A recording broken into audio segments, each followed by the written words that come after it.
So you may have wondered what actually drives the price of Veve collectibles and of collectibles in general, and how you could maybe take advantage of that in the Veve app and maybe also in other NFT projects and in crypto in general. So let's talk about it. Hey everyone, it's the Patient Hodler coming at you with a quick video about Veve, scarcity, and mint numbers. Very important here that this focus is on the mint numbers, and we see here already the Veve web app in the background, because the question is, how is it possible that some of these collectibles have a low price and then others have a very high price, and then again others have extremely high prices, like in the thousands of dollars, even tens of thousands of dollars, and are actually selling for this price. And I want to go into how we can define a little bit more what we could buy and where there could be some secret gems maybe to be found. And all of that is about knowledge. How do we get the right knowledge? So let's jump into whatever collectible here that we're having. For example, this X-Men logo. And we're looking at the price development, and we see that there is a very broad floor between 20 and 30 gems. And we see the mint numbers and the edition size here. So there are roughly 2,000 of these logos around. And we can see that the price doesn't really rise. A lot of people have speculated about a similar development to the Marvel logo. And then in the end, if we are clicking here on show more and we load more of these, and we're really going to the last prices, then we can see that quickly the prices rise, and suddenly we are not at 30 anymore, we are at 300 or 400, and some of these are actually selling. So if you direct your attention to the left, you can see that, for example, here's the number 42 at 350 gems, and there are suddenly a lot of numbers like 46, very low numbers. So we see that actually for the price, the mint number seems to matter, right? And also we can see that some of these numbers are very special, like 88, for example, that is supposed to be a lucky number in some spheres, but also other numbers that have to do with X-Men, as well as sequences like 1, 2, 3, 4, and 1 to 3 you see is very high, and the 41, that is a legendary number on Veve because of the initial drops that only where the first public mint was number 41. So suddenly we see here that we have exorbitant prices, so people are flexing with this instead of actually wanting to sell this, because they know that very likely people are not going to spend $1 million on these, but who knows, maybe in the future, maybe once everyone is covered in massive bull run money. So this already shows us that not all collectibles in one specific drop, so for example this X-Men logo, are created equal. The number 4 is not equal whatever random number that we find on the floor. Okay, so far so good. I bet you knew most of that, right? But that also comes down to how many collectibles we have on Veve. So we have 10 million and a little bit more, so almost 10.2 million collectibles minted, and many people see the whole market on Veve as one. And I think that is a false perception, because not all of these collectibles are equal.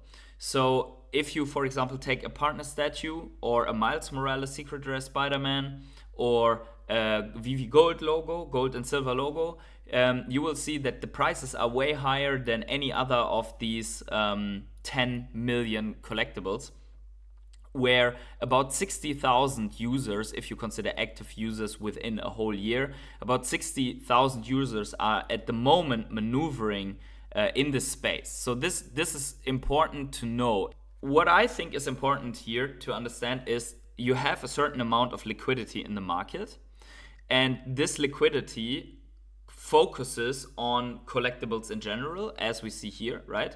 As everything on this market is something like collectibles. So either it's comics or collectible figurines, and then within there is a certain category. So as you see, the liquidity focuses on something. And what drives the concentration of liquidity in the Veve market and explains the price difference is scarcity. So scarcity is one point, but you cannot have only a garbage collectible that is very scarce. The price will still be, it will be higher than other collectibles, but it will be still relatively low compared to other collectibles. And the other one is status, right? So we see here, for example, the Secret Rare Spider-Man. So Spider-Man is a big brand. It also has the status of being the first collectible in the Disney umbrella and the first Marvel drop on the Veve app. So technically that is a very big status already. Plus it's Spider-Man. Plus it's animated in one of the first animated. Plus it's one of the first seasons that came out. So there's a lot of interest that drives liquidity into this one collectible. And suddenly it's not about 10 million collectibles anymore. It's only about the 1,000 Secret Rare Spider-Mans. But then you can also look at mint numbers. And there are certain people that want to have in their collection only one specific mint number. Like we saw at 1 to 3 and also 1 to 3, 4, right? That would be one type of collecting. Then there's a guy that collects only 41s, right? And this is basically able and also willing to spend a premium. Then there is the guy that collects all the 888s, right? So 888 being another lucky number associated with financial luck, and also a beautiful number, obviously, because of like the sequence of similar numbers is like 111, 222, and so on. So suddenly you have not 1,000 collectibles, but there's only one. So the mint number makes it so, if it's a specific mint number, like a certain year of Marvel or of Disney or so right? But also a specific number makes it so that this collectible becomes a one of one. And we know from like Bored Apes and Mutant Apes, where every collectible looks different, that the one of one factor is actually appealing and compelling to some. But in this case, Veve has the fusion of the collector sphere and within that certain one of ones that are valuable to some people that have a certain amount of liquidity and are willing to focus and concentrate this into this collectible. So there we have it.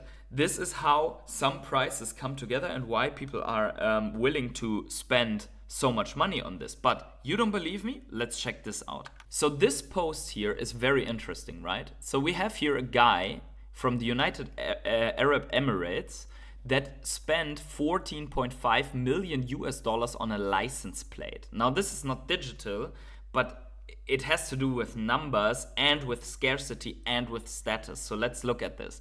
So that's the same price as 36 Lamborghini Aventadors. To be honest, if I had a part of this money, I would rather have a Lamborghini than the license plate, but we will see why it matters. So everyone thought he was insane, me too. Here is the crazy reason why he spent so much and how it changed the Middle East forever. So in 2008, an Abu Dhabi businessman named Saeed made headlines worldwide. He just spent 14.5 million on a license plate. One was worth 7.2 million just for the single digit one. So here you have your mint number one, right? Most thought he was crazy. But there is something behind it. In Abu Dhabi, license plates aren't just car accessories. They're status symbols, investments, a way to show off wealth, a way, and let that sink in really, a way to show off wealth without saying a word, right? So the flex factor is in here, right? Status. And the lower the number, the higher the prestige. Curry didn't just buy a plate, he bought into an entirely new asset class. Do you see where we are getting, right? This is like digital collecting with numbers, if it gets adopted sufficiently, would be a new asset class. The UAE's license plate market is now worth billions. Single digit plates regularly fetch millions at auction. Even normal plates with unique number combinations can sell for tens of thousands. But why are people willing to pay so much for numbers, right? So here we have it. Unique number combinations. So you see here the 66 and the 55, right? The same phenomenon that we see on Veve. Very interesting.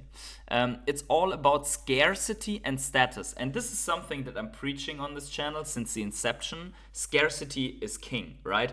The scarcity of the collectible itself together with the status, and then the scarcity within the collectible by the mint number. In a region where oil wealth created millionaires overnight, standing out becomes crucial. Everyone has a flashy car, but a single digit plate, that's rare. It's not just vanity, it's savvy investment strategy. Scarcity drives value. There are only 9 single digit plates in each emirate. This extreme rarity makes them more valuable than many supercars. So, in any market, control supply and you control the price. So, this guy apparently has just bought all of them and now he's controlling the price.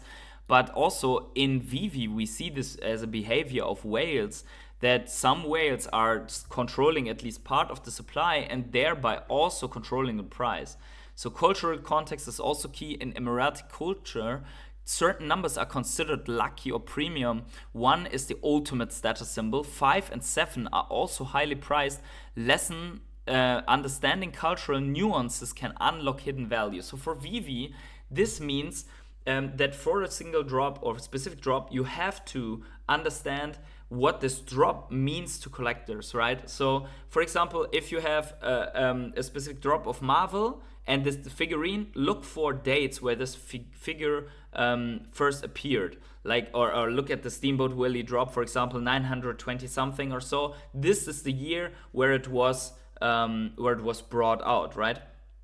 And so for stamps, it's the same. For car collectibles, it's the same. For certain figurines, it's always the same. Like there are certain dates of years, there are certain numbers, and then also lucky numbers, right? You have drops that matter in Asia, and then Asian lucky numbers are important. You have the drops that matter in the United Arab Emirates, maybe. Maybe look for specific single-digit numbers. Maybe even for digital Lamborghinis, right? Who knows? These guys are over cars and over numbers. So auctions create excitement. The RTA, Roads and Transport Authority, holds elaborate auctions for premium plates. These events turn into bidding frenzies, driving prices sky high. So the right sales environment can dramatically increase perceived value. Now, it's not only about perceived value, and so these auctions, they are a place that is known to the right audience, and the right audience is going there, gets excited to bid on these crazy plates. So this is insane, right? But now what we have is a global market. We have Vivi that is available in most of the countries in the world. So there are different numbers that mean different things in those different cultures and countries. And Vivi is able to publish in all of these countries, and people don't have to travel hundreds of kilometers or even thousands or even to another continent to access. They just go into the app and they look for what they want. Obviously, we're in a bear market, so all these sheikhs, they are not born yet, right? So what do I mean by that is right now people are looking at Bitcoin, which is just breaking out, as we will see in the next Crypto Morning Coffee episodes, but also the meme coins and the altcoins, they are just being accumulated at the moment. We are in distribution / accumulation here. So we will have new millionaires being born in this digital space throughout the end of this year and the next year. And it's already happening as some meme coins are completely exploding. It's already happening.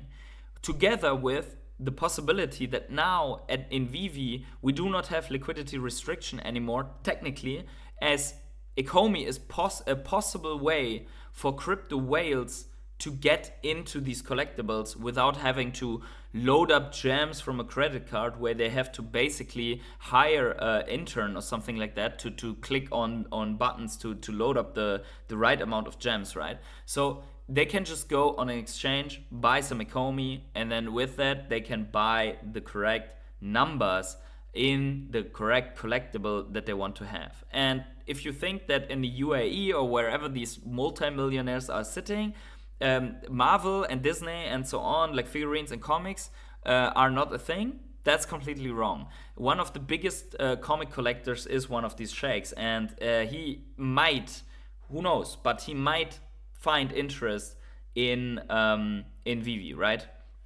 So it's a liquid asset. Unlike many luxury items, these plates can be easily bought, sold, or transferred. Some even use them as collateral for loans. So I think we're far away from this, but it's not impossible on Vivi that we also might see something of that. So again, low mint numbers, special mint numbers, whatever, they are at the moment they are not as liquid as the market still suffers from the bear market, but I think that the liquidity of these things will rise once people making profits from the crypto market.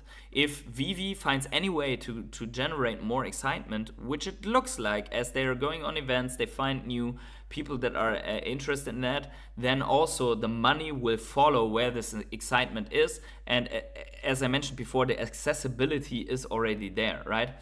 Governments backing adds legitimacy. The UAE government regulates and facilitates these sales, adding an official stamp of approval. This reduces risk and increases buyer confidence. Also interesting, right? As Vivi is very focused on legislation, regulation, compliance in certain countries, anti-money laundering laws. This is similar. Sometimes it gets on our nerves as we want to see something happening with the token, but in the end, if it's very regulated and so compliant, maybe higher value individuals will be attracted to this, as it gives a more official connotation to that, right? So now we come to the big point. It's a tax-free investment in a region with no capital gains tax. Profits from played sales are 100% profit. This makes them an attractive alternative to traditional investments. Now, if there is really in the UAE completely tax-free, so no capital gains tax at all, that also means that Vivi collectibles in UAE, if you buy and sell them, it's just net plus whatever, like big profit, 100%. So that is also good.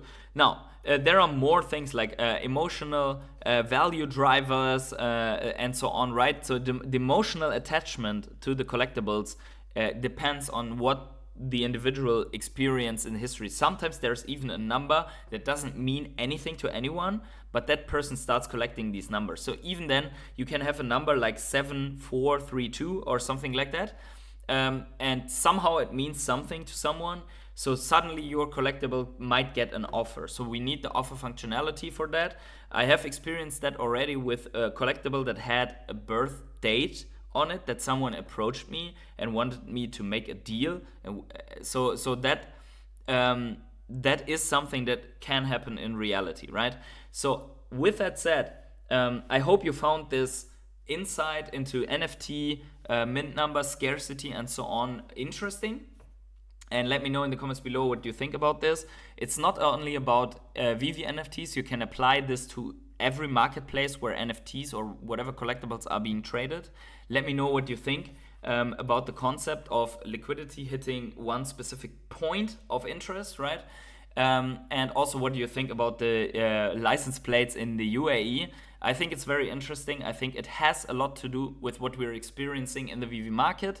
And I think there are great things coming within the next year or so throughout the bull run, and when Bitcoin dominance is suddenly turning around and makes crypto millionaires, and then also NFT probably will see a spike, will have another run. I guess this is going to happen, but I could be wrong. So let me know in the comments below what you think about this, and wherever you are on the world, have a great morning, evening, day, night, or afternoon. I see you in the next one. Bye.